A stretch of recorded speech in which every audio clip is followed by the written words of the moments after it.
Hello, hello. Dry January, donc on est en plein dedans.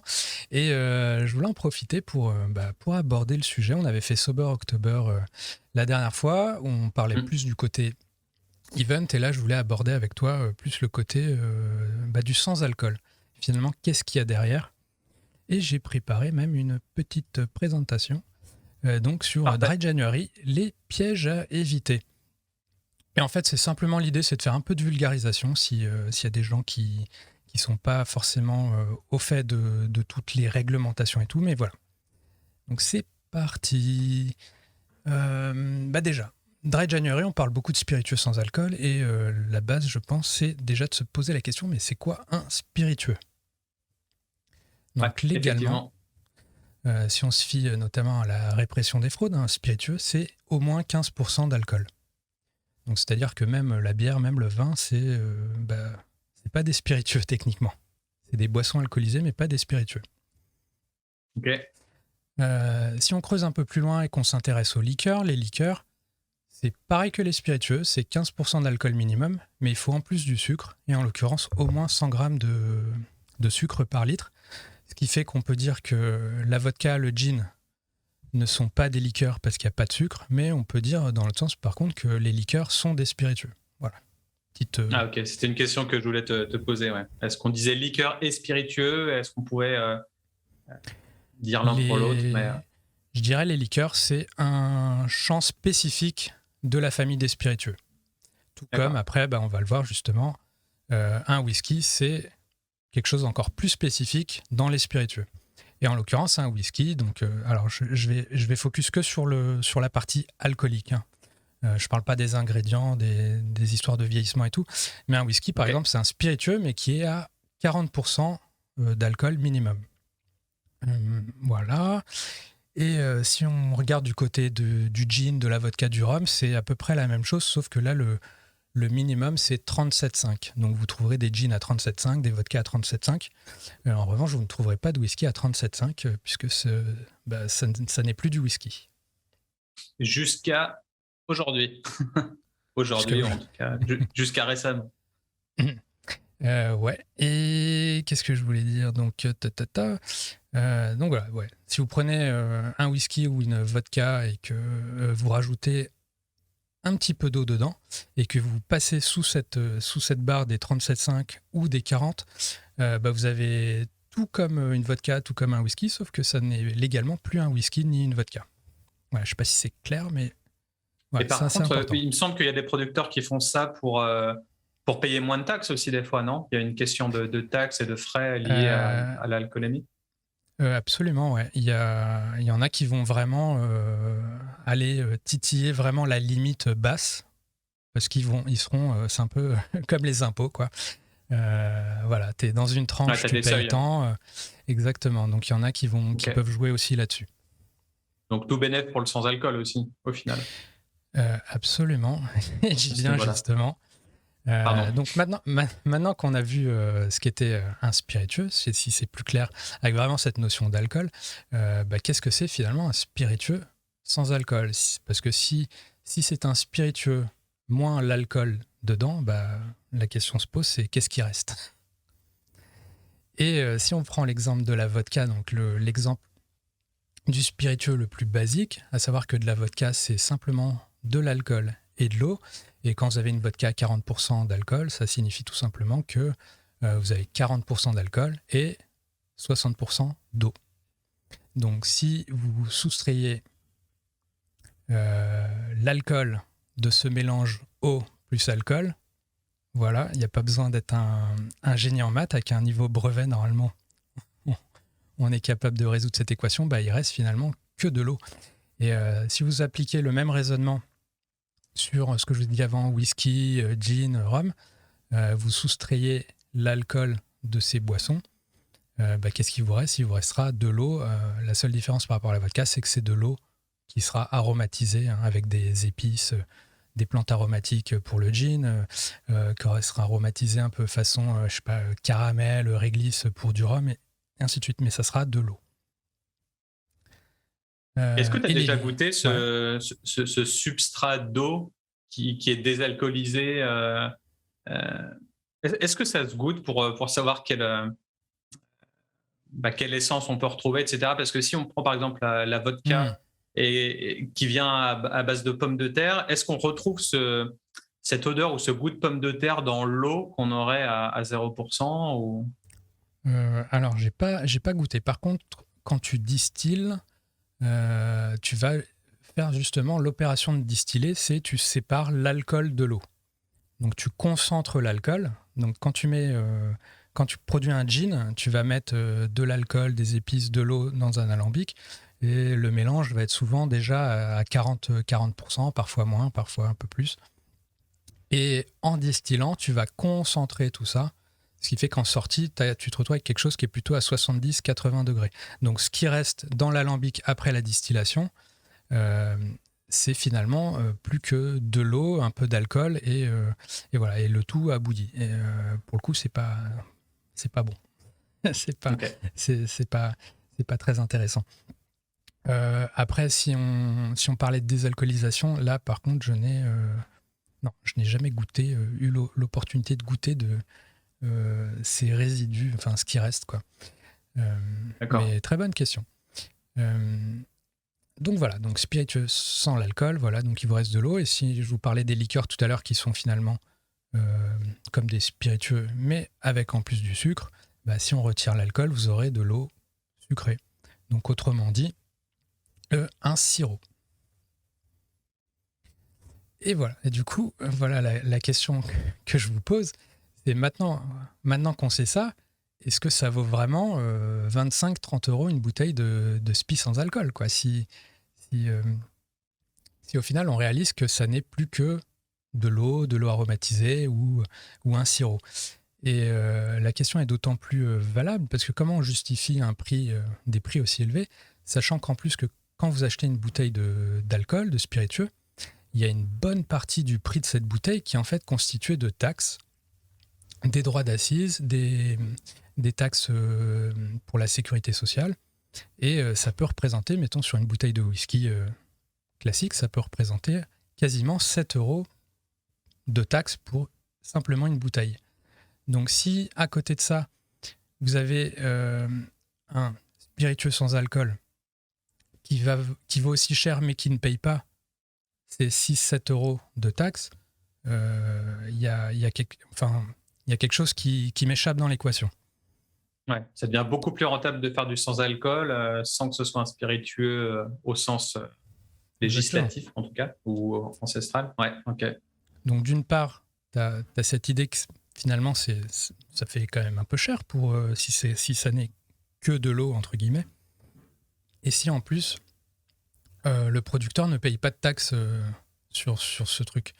Voilà. Et puis en plus, un autre truc qui me venait à l'esprit, c'est qu'en plus, sachant que ça n'est pas alcoolisé, ça a une durée de vie beaucoup plus limitée qu'un spiritueux. Donc ça va, généralement, je crois que c'est une fois que tu as ouvert la bouteille, il vaut mieux la consommer dans les 2 mois, je crois. Alors Ouais, surtout si c'est sucré, etc. Ouais, ça peut mal vieillir. Ok. là où ton whisky, si tu le conserves bien, tu peux le garder des années, voilà, sans Après, problème. comment justifier un tel prix Mm. Comment justifier qu'une paire de Nike coûte 100 euros alors qu'à faire, elle en coûte 5? Tu vois, Ouais. c'est la même chose. Le prix, ça reste quand même un facteur psychologique un peu à part, quoi, au final. Mais je comprends ton point de vue. En gros, ce que j'explique, c'est le switch un peu mental, psychologique, où finalement, si je te dis que entre une eau aromatisée au rayon eau et un spiritueux sans alcool, on a un produit qui est potentiellement assez similaire, pourquoi dans un cas, tu vas le payer 1 euro et dans le cas à côté, parce que la bouteille est jolie et qu'il y a du marketing et tout, pourquoi elle est à 20 ou 30 balles? Donc ça fait... Enfin, je pose des questions et puis faites-vous Ouais. votre opinion, évidemment. Voilà.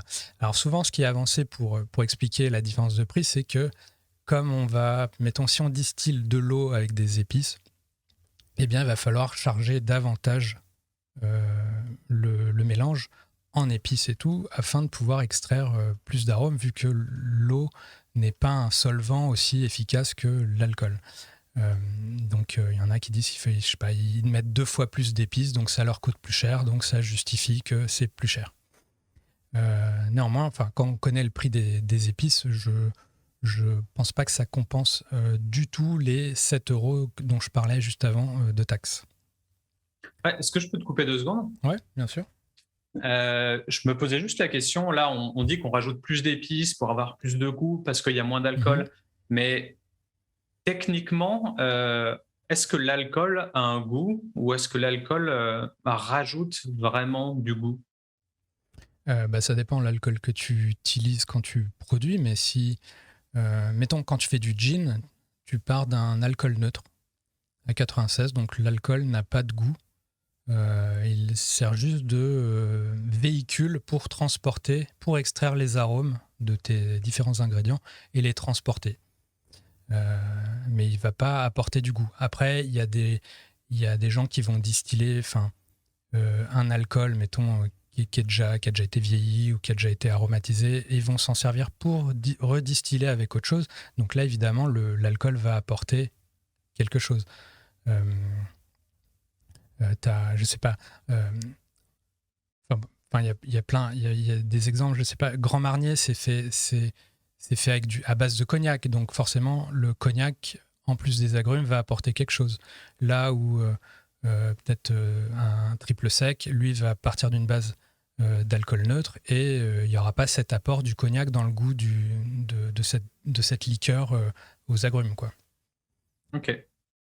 Je sais pas si ça intéressant répond, mais voilà, le but de l'alcool là, c'est un véhicule, je dirais.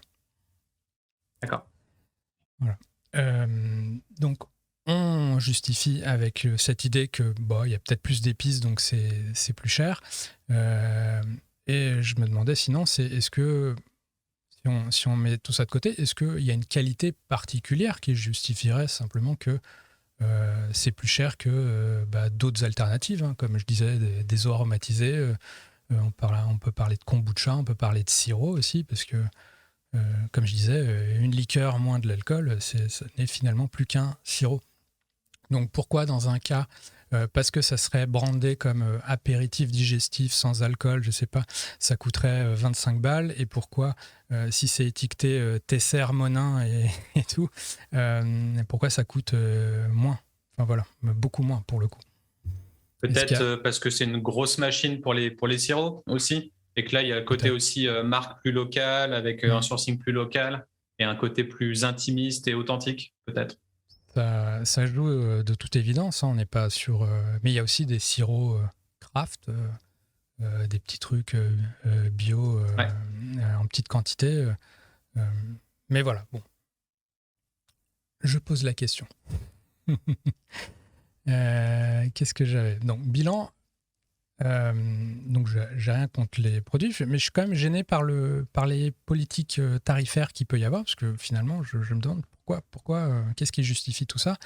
Et là où je suis plus embêté, c'est le côté un peu plus ambivalent, où finalement, on est d'un côté, on surfe sur le côté healthy, il n'y a pas d'alcool, c'est bien, c'est une autre manière de vivre un lifestyle sans les effets secondaires. Et en même temps, on profite un peu de l'image un peu peut-être conviviale, cool avec des gros guillemets, de certains spiritueux pour faire gonfler la note de manière pas forcément justifiée.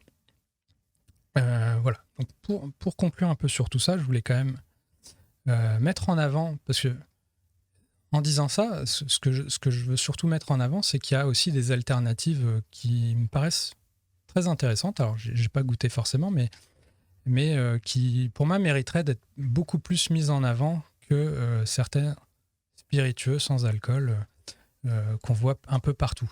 Et notamment, donc, je parlais dans la newsletter cette semaine d'un truc qui s'appelle Adnams Smith Gin, qui en fait est un vrai gin, mais qui est tellement concentré que le pitch dit qu'il suffit en fait de 2,5 millilitres pour faire une dose de gin tonic. Donc 2,5 millilitres, c'est tout simplement 16 à 20 fois moins que une dose de 4 ou 5 centilitres de gin qu'on mettrait dans un ginto classique. Donc je pense que c'est le genre de solution que je trouve beaucoup plus intéressantes à mettre en avant. Après, c'est intéressant, mais à quel... Parce que la bouteille a l'air beaucoup plus petite, c'est beaucoup plus concentré, mais en ratio avec le prix... Ouais.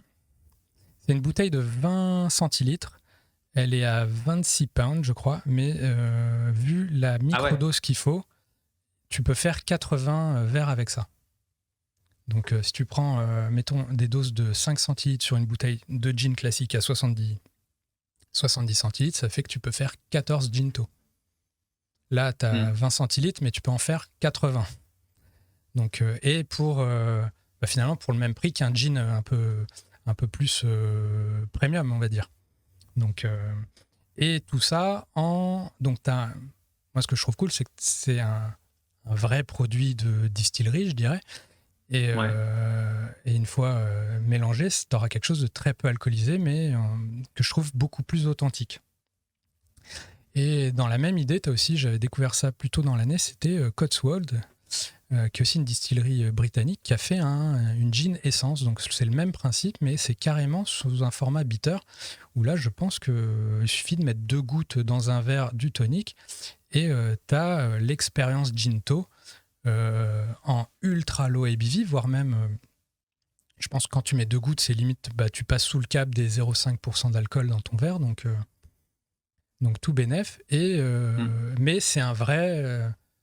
c'est entre guillemets un vrai produit, c'est pas un truc sans alcool, machin, un peu avec un habillage, voilà. Et c'est vachement intéressant ça. Voilà, donc ça, bon, j'ai pas goûté, mais c'est des trucs que je trouve très très intéressants. Et après, juste pour conclure, histoire de pas mettre tout le monde dans le même panier, j'avais aussi noté 3 exemples de un peu, je dirais, de good practice que je trouvais intéressants, à savoir Martini, qui a développé donc Martini Floréal et Vibrant. Je crois que c'est sorti il y a 2 ans, et qui sont donc des équivalents sans alcool des Martini qu'on connaît, enfin un peu différents.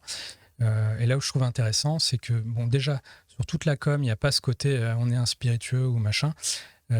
C'est beaucoup moins putassier entre guillemets. Mais surtout, c'est que c'est fait vraiment à base de vin, comme le vrai Martini, et c'est ensuite désalcoolisé. Donc je trouve cette démarche beaucoup plus intéressante, vu que tu crées un vrai apéritif duquel tu enlèves l'alcool a posteriori. T'as pas juste aromatisé du jus de raisin, mettons. Donc je trouve ça plutôt très intéressant. En plus, pour le coup, j'ai goûté et je trouvais que ça faisait super bien le boulot. Ensuite, j'ai vu ça cette semaine. T'as Sassy qui a sorti un cidre 0%. Et là où je trouvais intéressant, c'est que je craignais que ce soit juste un jus de pomme en mode soda stream, et puis hop, on appelle ça cidre sans alcool. Mais apparemment, non, c'est vraiment un cidre. Hein. Ils ont vraiment fermenté, fait un cidre, et ils l'ont désalcoolisé après. Donc, pareil, la promesse, c'est que tu as la vraie expérience du cidre, mais on a enlevé l'alcool. Je suis bien curieux de tout ça. Hein, parce que la technologie, au final, rajoute vraiment beaucoup de choix différents. Ouais. Et surtout, par rapport à tout ce que je disais avant, c'est que c'est des procédés, la désalcoolisation, qui ont un coût. Donc, imagine, tu fais ton martini, là, tu le fais pour de vrai, tu mets tout ça. Mais en plus, tu t'infliges une étape supplémentaire à tout ce process de production pour retirer l'alcool. Donc, dans ce process-là, je me dis, ça serait légitime que le produit soit plus cher que la version alcoolisée, vu qu'il y a ce boulot supplémentaire. Alors, pour le coup, c'est pas le cas, parce que on parlait des taxes, il n'y en a pas. Donc, mais je trouve que du coup, on a ce bon équilibre. Sur le Sassy, c'est pareil, il y a pas, je crois que ça coûte le même prix qu'une bouteille classique. Okay. Et pour finir, donc un troisième, pareil, j'ai découvert cette semaine, et qui, pour le coup, je ne m'attendais pas du tout à ça. C'est Whistle Pig, donc, qui est très connu pour faire des rye whisky très sympa. Et qui a sorti une version là en janvier en mode sans alcool, et il s'agit vraiment d'un whisky qui a été vieilli pendant 6 ans et dont on a retiré l'alcool après. Donc là pour puis le packaging est vraiment beau, et ça donne vraiment cette expérience whisky quoi. C'est le même packaging que l'original, c'est juste que l'original, l'étiquette, c'est texte blanc sur fond noir, je crois. Là où du coup c'est inversé. Mais voilà, là, je suis très, très curieux de ce que ça goûte, mais voilà. Et c'est drôle, sur la photo, sur le packshot, il y a aussi un maple syrup. Donc, ils mettent le whisky à côté d'un sirop. Du coup, c'est intéressant en termes de branding ce que ça peut évoquer aussi. Ce côté plus gourmand et peut-être moins alcoolique. Là, c'est genre avec les donuts et le café, la Chemex. Donc, c'est le whisky, le non-whisky de petit déjeuner. Voilà. Après, je pense qu'il y a peut-être un jeu sur l'idée du old fashion, peut-être. Tu mets ce non-whisky avec du sirop, peut-être un bitter, et hop, t'as un old fashion sans alcool. Ouais. Voilà. Alors, super voilà intéressant tout ça. Le petit topo sur le sans alcool qui, j'espère, vous éclairera un peu, permettra de naviguer un peu mieux dans le dry January en connaissance de cause. Voilà. Et petit big up sur le bitter, sur le packaging du bitter en petit compte-gouttes là. Ouais. Ça me fait penser typiquement aux marques de CBD un peu partout. Et je pense que ce format de bouteille, elle vend en poupe et ça m'étonnerait pas que beaucoup de gens se mettent à faire des formats flacons comme ça, compte-gouttes et c'est plutôt intéressant. Après, le truc où on se pose la question, c'est on ne sait jamais combien de gouttes mettre, même si on a un petit verre mesureur, enfin, c'est pas un verre, mais en tout cas dans la pipette, c'est gradué. On ne sait jamais trop où s'arrêter, où mettre, où ne pas mettre. Donc après, si tu prends la route, si tu reconduis derrière, si tu veux savoir où tu en es en termes d'alcoolémie, c'est peut-être plus difficile. Mais en tout cas, c'est super intéressant. Et je voulais juste finir. Souffler dans le ballon et puis. Ouais, c'est ça, et puis on verra. Et je voulais juste finir sur Corona, là, qui a sorti aussi un Sunbrew à 0%. Oui, j'ai vu ça, ouais. Et du coup, apparemment, ils repartent d'une base de Corona qui désalcoolise, et ensuite, ils rajoutent des arômes naturels et de la vitamine D, apparemment le taux journalier de vitamine D de 30%, ils mettent. Alors, à quel point c'est ultra... je ne vais pas dire chimique parce que c'est peut-être pas chimique, mais en tout cas ultra industrialisé. Mais en tout cas, il y a peut-être une nouvelle catégorie dans le sans-alcool qui pourrait être la catégorie fonctionnelle, entre guillemets, où tu rajoutes des vitamines, en fait, à ton breuvage. Et c'est plus juste un breuvage de chill, de confort, ou quoi, ça rajoute un peu...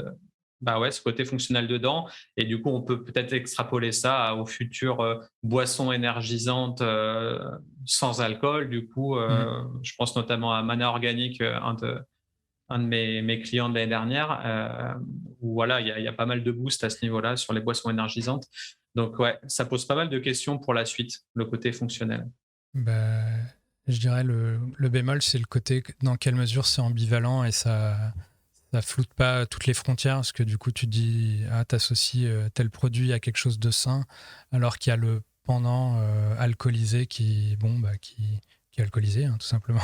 Donc avec l'OE20, bonjour. Donc faites attention. Voilà. Yes. Et d'ailleurs, pour conclure, t'as Bacardi qui a sorti un truc qui s'appelle Palette. Pareil, de sans alcool. Et ce qui est assez étonnant, c'est que j'ai vu sur leur Instagram et tout, ils disent de le enjoy responsibly. Donc qui m'a fait un peu bugger parce que c'est du sans alcool, mais visiblement ils se sentent obligés de dire aussi enjoy responsibly. Voilà. Donc intéressant. Curieux. Et très beau packaging d'ailleurs. Et voilà, c'est tout pour cette semaine. N'hésitez pas à commenter Fred. Si ça vous. Mais merci à toi. N'hésitez pas à commenter, à vous donner votre avis. Puis si vous faites Dry January, bon courage pour les jours qui restent. Voilà. Et dites-nous si vous êtes team sans alcool ou pas. À plus. Absolument. Subscribe. Ciao. Ciao.